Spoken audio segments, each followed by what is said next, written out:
어렸을 때 어머니가 돌아가셨다더라고요. 왜 돌아가셨냐면 아버님이 바람 펴가지고 어머님이 약 먹고 그냥 돌아가셨대. 그게 너무 이렇게 왜 그랬는지 뭐 정말 분했는지 그 꼴을 못 봐서 그랬는지 너무 이렇게 강단이 있어서 그런지 어쨌든 돌아가셨어요. 그래도 이제 아들이 있었잖아. 스님이거든요. 그래 이제 어렸을 때 자기 이제 그 외갓집에 가면 그래도 외갓집에는 갔는가 봐. 외갓집에 가면 너네 아빠가 그렇게 해가지고 내 딸이 죽었다 뭐 이렇게 하면서 이 아이를 데리고 막 이렇게 뭐라 그러고 또 이제 할머니 그냥 친할머니 집에 가면 그 이렇게 남자가 좀 바람도 필 수 있는 거지 그거 가지고 죽어버렸다고 그러고 그래서 이 집에 가면 이 얘기를 듣고 저 집에 가면 저 얘기를 듣고 두 가지가 좀 극단적이잖아요 보면 너무 이렇게 이렇게 자기식으로 생각을 하는 거잖아요 자기식으로 너무 이렇게 그 사람이 남자가 너무 여러 여자를 거느려도 된다라고 생각하는 것도 잘못되는 거예요. 뭐 이렇게 보살님이 어머니가 그렇게까지 너무 우리 세상을 어, 너무 이렇게 순수하게 살아가는 것도 참 이게 세상이 그렇지 않잖아요. 그러니 이 스님은 어렸을 때부터 극단적인 이야기를 자꾸 듣는 거예요. 누구 때문에 그래? 너 때문에 그래? 너 때문에 그래? 여기 가면 저 때문에 그래. 저기 가면 저 때문에 그래. 어, 다행인 것은 그래도 출가하셔가지고 다행이죠. 출가하면 그런 이제 극단적인 이야기를 들어도 좀 소화를 할 수가 있고 내가 극복을 해낼 수가 있으니까요. 그래서 그런 건지 이 선생님 굉장히 똑똑하시거든요. 말씀을 엄청 잘하세요. 되게 뛰어난 그 판단력도 가지고 계시고요. 정치 감각도 뛰어나세요. 그런 이제 훌륭한 자질을 가졌는데 파란만장한 삶을 산 거야 이제. 파란만장 감옥도 가시기도 하고 뭐 봉은사 같은 큰 절 주지도 하시기도 하고 종단에 이제 이렇게 빌려나기도 하시고 종회의원도 막 이렇게 하시고 그 가운데 선방에는 계속 오랫동안 계속 참선하러 늘 다니고 하셨거든요. 그래서 참 안타깝죠. 이렇게 훌륭한 인재가 이렇게 이 집에 가서 이 말 듣고 저기 가서 저 말 듣고 이런 것보다는 이렇게 그 내 탓이더라 뭐 이런 식으로 이렇게 좀 포용적인 이야기를 용서하는 마음을 그런 마음을 어렸을 때부터 가졌으면 그 뛰어난 정치력과 언변력, 감각으로 우리 조계종을 이렇게 확 바꾸고 대한민국까지 바꿀 수도 있지 않았을까 좀 안타까운 게 있습니다. 어린 시절부터 이런 그 영향, 상황 이런 것들은 참 영향을 받는 것에서 벗어나긴 정말 어려운 것 같아요. 내 부모님이 어떤 생각을 가졌는지 또 학교에 갔을 때 친구들이랑 선생님을 어떻게 가르치셨는지 여기에 따라서 나의 삶이 좌지우지가 되고 그러는 것 같아요. 그래서 어떤 때는 내가 내 삶을 사는 건가? 나는 떠밀려 살고 있는 건가? 이런 생각도 들어요. 떠밀려 살고 있는 것 같지 않아요? 우리가? 떠밀려 살고 있는 것 같아요. 육도 윤회에 떠밀려 살고 있는 것 같아요. 부처님 당시 안한존자는 이렇게 그 부처님보다 나이가 한 25살 정도 어려요. 사촌이긴 하지만 좀 늦은 사촌이죠. 어린 사촌이에요. 부처님이 이제 성도하시고 한 20년 정도 지났을 때 주변에 이제 많은 그 스님들은 부처님도 시자가 좀 있어야 된다. 시봉을 해주는. 그러니까 부처님도 50대 중반까지는 시봉 없이 전문 시봉 없이 전문 시자 없이 늘 이렇게 옆에서 이렇게 시중들은 똑같은 사람이 있었던 건 아니고 도와주는 사람은 이렇게 제자들이 젊은 제자들이 많이 도와주고 이렇게 했겠지만 전문적인 시자 그러니까 옆에서 늘 소임자를 절에서는 이제 누구 임무를 맡으면 소임자라고 그래요. 새벽기도 소임자, 사시기도 소임자, 우리 기도하시는 덕인 스님 소임자 이렇게 저는 주지 소임을 맡고 있고 그래서 임무를 맡은 걸 소임을 맡는다고 그러는데 시자 소임자를 따로 선출을 해야겠다. 그래서 처음에 자원하는 스님은 안 한다 꼰단냐라는 스님이 자언을 했어요. 근데 사실은 꼰단냐는 오비구 중에 하나거든요. 그러니까 부처님 당시 때부터 같이 수행을, 그러니까 결국은 같이 늙어가는 처지야. 오히려 부처님보다 나이가 더 많을 수도 있어. 그러니까 나이가 엄청 많은 그런 장로한테 시자를 맡기긴 어렵잖아요. 그리고 몇몇의 자원자들이 있었는데 대부분 다 나이가 많은 자원자예요. 그래 이제 가만히 이제 그 목련존자께서 신통력으로 이렇게 살펴보니 부처님께서 제일 원하시는 분이 누굴까? 부처님께서 특별히 난 제가 했으면 좋겠어 이렇게 생각을 하진 않았겠지만 그래도 신통력으로 쭉 이렇게 이제 그 나름 관을 해보니 안한존자가 제일 적당하겠다라고 목련존자가 이렇게 마음으로 결정을 내리고 안한존자에게 가가지고 안한이요, 당신께서 우리 부처님 옆에서 시중을 좀 들어주세요. 부처님 연세도 많으시고 스케줄도 바쁘시고 뭐 이렇게 그 일정도 바쁘신데 옆에서 좀 비서 역할 좀 해주시라고. 그랬더니 안한존자가 극구 사양을 하는 거. 저는 그만한 능력이 없습니다. 그만한 그 정도의 재능을 가지고 있지 않다라고 겸양을 하면서 막 사양을 하는 거야. 그래도 부처님 옆에서 이렇게 도울 수 있는 사람은 안한존자밖에 없는 것 같아요. 라고 그러니까 그렇다면 세 가지 조건을 걸겠습니다. 만약 이 세 가지 조건이 받아들여진다면 그러면 부처님을 잘 모시겠습니다. 그랬어요. 세 가지 조건은 뭐냐면 부처님께 올린 공양을 자기는 같이 먹지 않겠다라는 거예요. 부처님한테 올린 옷도 같이 먹지 않겠다라는 거예요. 따로 별청을 받지 않겠다라는 거예요. 그 말은 이제 본래 이렇게 그 어르신 모시면 어르신한테 올린 공양물이 나한테 이렇게 또 갖고 오기 마련이에요. 저도 이제 이렇게 98년, 99년, 2000년도에 해인사 태설당에서 이렇게 그 우리 요 사진에 있는 전 종정 스님 뭘 이렇게 2, 3년 동안 이렇게 시자 역할을 했거든요. 이제 방장 시자를 했어요. 그때 당시 방장 스님이었기 때문에. 그러면 이제 방장으로 있으면 그 여러 사람이 인사하러 오시잖아요. 그러면 송이도 갖다 줘, 뭐 또 갖다 줘, 뭐 또 갖다 줘, 뭐 그 여러 가지 물건들을 갖다 줘요. 그러면 저는 이제 그 가을 되면 송이를 열심히 구워가지고 우리 큰 스님한테는 하나 드리고 난 10개 먹고 이제 이렇게. 근데 이제 이렇게 그 스님한테 이렇게 드리는 많은 것이 이렇게 한 반 정도, 한 10분의 1이라도 이렇게 시자실로 내려올 거 아니에요. 먹을 거는 뭐 거의 다 내려오는 거지. 뭐 이렇게 그 겨울철에 이제 신정에 들어오는 뭐 이런 구정에 들어오는 한과 같은 건 다 내 차지야 그냥 이제 내 차지. 예, 그러면 얼마나 잘 먹었겠어요. 얼마나 뭐 잘 나갔는데 그때. 그런데 우리 큰 스님은 신도가 없었어요. 신도가. 그 서울에 법왕자 보살하고 우리 축원물에 이렇게 서울 강남에 계시는 그 보살님이 있고요. 그리고 그 정말 손으로 꼽을 만큼밖에 안 돼. 그러니까 평생을 불산만 하시고 수행만 하시고 이렇게 신도들을 전혀 만나지 않으셨어. 성철 스님하고는 좀 달라요. 성철 스님은 가만히 있어도 비구니 스님들이 다 오고 신도들이 다 와서 아유 큰 스님합니다 그랬는데 우리 스님은 전혀 신도들하고는 관계를 안 하시더라고. 그래가지고 시자가 재미가 없어. 그래 이제 우리가 선방에 다니다 보면요, 이렇게 그 어떤 큰 스님 밑에 시자를 한 분들이 있어요. 그러면 그분들은 너무나도 굉장한 능력을 가지고 계시더라고요. 이렇게 큰 스님 시자를 몇 회 하다 보니까 스님이 선방에 가서 공부하잖아요.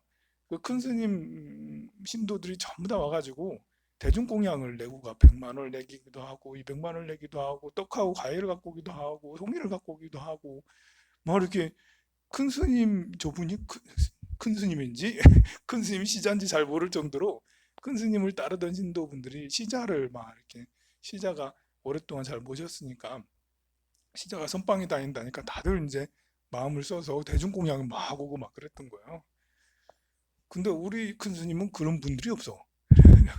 그래가지고 이렇게 우리 시자들은 저만 시자한 게 아니라 뭐 이제 원재 스님도 시자를 하고 시자 한 스님이 굉장히 많아요. 보면 그런 그 스님들은 다 이제 손가락만 빨고 이렇게 손가락만.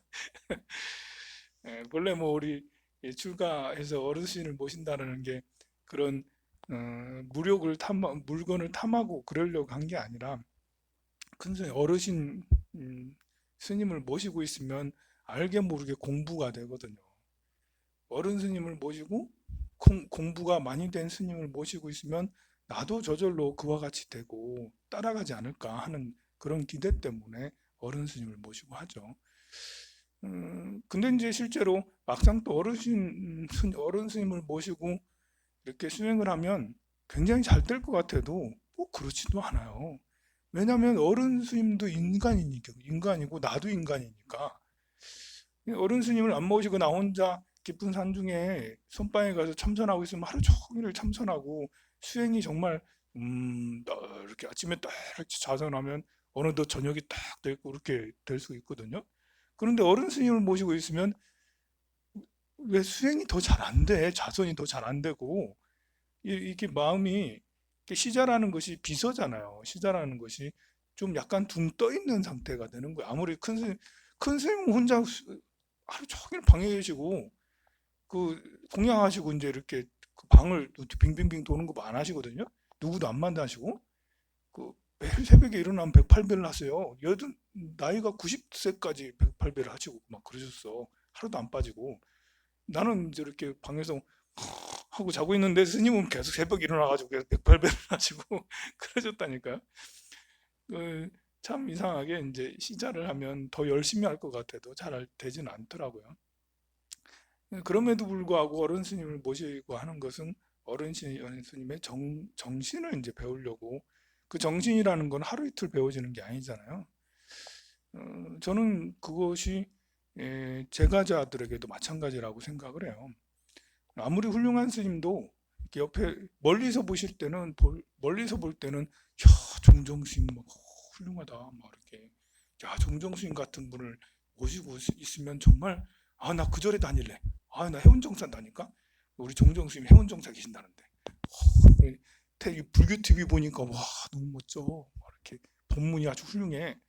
근데 막상 또 이렇게 가서 또 모시고 살면 이게 이제 이렇게 그 멀리서는 거룩하지만 가까이서는 이제 별의별 잡념이 많은 거죠. 믿음은 모든 도의 그 근원이라고 그러는데 신이 도원 공동무라고 그러거든요. 에, 화엄경 현수품에 보면 믿음은 어, 도의 근본, 도의 모든 도의 공덕의 어머니다라고 신이 도원 공동무라고 공덕의 어머니라고 그러는데 내가 믿음이 순탄치가 않아. 내가 믿음이 흔들려. 그러니까 내 마음에 따라서 어르신 스님이 이렇게도 보였다가 저렇게도 보였다가 어른 스님이 좀 짜증낼 수도 있잖아. 에이 도가 저렇게 낮아가지고 짜증이 나네고 어른 스님이 야 돈 갚아봐 이렇게 할 수도 있잖아. 아이 무슨 어른 스님이 돈 생각이나 하고 어른 스님이 어떤 보살님을 가까이 할 수도 있잖아.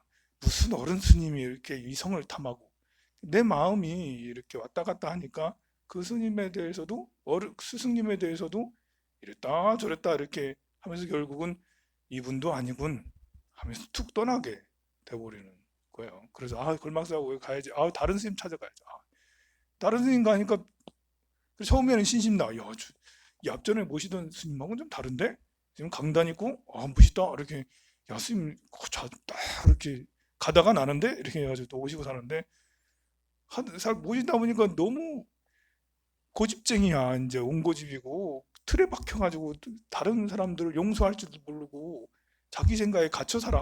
무슨 도인이 자기 생각에 응무소주 이생기심이라는데 마음이 머무르지 말아야 되는데 꽁해가지고 있네. 그럼 또 이제 어른 스님이 무슨 꽁 한번 이렇게 그래 되면 또 이제 이 스님도 아니네 하면 또 골망싸고 가고 이래 되기가 쉽거든요. 보면 아마 안한존자가 부처님을 모시고 이렇게 있었지만 안한존자도 내적 갈등을 하지 않았겠나?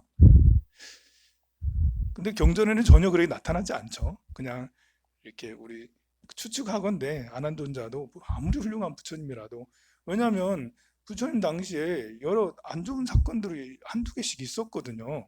예를 들면 데바다타가 반란을 일으켜가지고 다른 비구들을 데리고 떠나요. 그래서 비구들이 분열을 하게 돼요.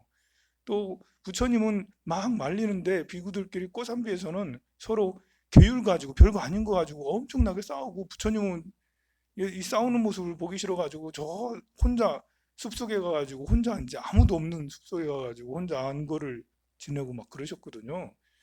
그러니까 이 부처님 당시에도 이 상황들이 긍정적인 것만 아니었었던 거예요. 그러니 아난존자도 내적 갈등을 하긴 했겠죠. 하지만 부처님 열반하실 때까지 열반을 꼭 지켜가면서 25년 동안 여러 우여곡절을 다 봐가면서 법문을 다 들어가면서 그렇게 모셨던 거죠.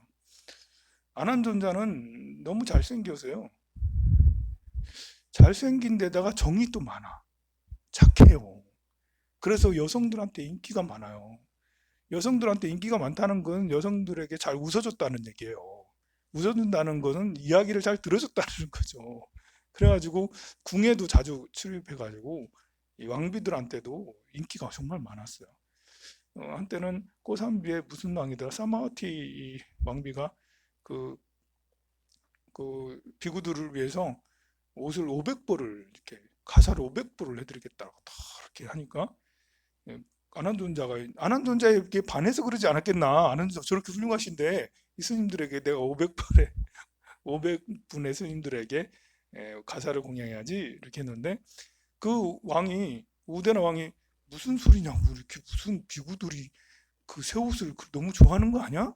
이거 필요 없어. 이렇게 뭐 이렇게까지 많이 해 보시를 했더니, 이 사마와티가 또 우데나 왕에게 아난존자의 어떤 지금 계속 보이지 않았습니까? 저렇게 거룩한 모습, 수행 잘하시는 모습, 법문을 잘하시는 모습, 정말 수행답지 않으십니까? 저런 분이라면 공양을 해도 되지 않습니까? 설득을 해서 하니까 우대노 왕이, 그래? 그럼 1000불을 해야지. 500불 하려다가 500불을 더해서 고부로 이제 이렇게 1000불을 공양을 올리고 막 그랬다라고 그래요. 예, 그리고 이제 이렇게 그 마하파자파티를 비롯한 야쇼다라, 이런 이제 석가족의 궁녀들, 또 왕비하고 이제 부처님의 부인, 이런 분들을 출가시키게 한 것도, 부처님은 완전 완강하게 반대했거든요, 여성의 출가에 대해서. 그런데 아난존자에게 여러 번, 처음에는 부처님을 찾아가서 제발 저희들을 출가케 해주세요, 여성들이 이랬거든요. 부처님하고 말이 안 통하니까 그 다음에는 아난존자를 계속 찾아가는 거예요. 아난존자, 저희들이 출가할 수 있도록 해주세요. 그러니까 아난존자가 이렇게 냉정했다면, 그 여성은 절대 우리 스님은 안 된대요, 우리 부처님은 안 된다고 그러는데 왜 그러세요? 막 이럴 수 있는데, 그런가요? 그런가요? 제가 한번 말씀드려 볼게요 해가지고 부처님한테 말했다가 이런 막을 또 받고, 또 아난존자에게 그런가요? 그래서 부처님한테 또 한 대 맞고 그래가지고 몇 번을 거절당하다가 나중에는 여러 번 아난존자 하니까 부처님이 그때서야 이제 여성도 출가를 허락한다고 그렇게 하고 막 그랬어요. 자, 이런 모습을 제일 싫어했던 분이 한 분 있어요. 10대 제자 중에. 아난존자가 너무 너무 부드럽다. 이 사람 저 사람 너무 이렇게 이 여성 저 여성, 이게 좀 출가해서 저렇게 그러면 좀 그런 거 아니야? 굉장히 원칙주의자가 한 분 있었어요. 10대 제자 중에 가장 원칙주의자는 누굴까요? 완전 뭐 칼 같아. 10대 제자 중에. 10대 제자의 가장 원칙주의자는 가섭존자야. 마하가섭존자. 이 두타행을 하셨잖아요. 12가지 두타행. 절대 집 안에서 앉아. 항상 나무 밑에서. 그리고 그냥 나무가 아니라요, 이렇게 공동묘지 나무, 공동묘지에 가서 생활을 해. 그리고 꼭 가난한 사람에게 가서 탁발을 해요. 가난한 사람.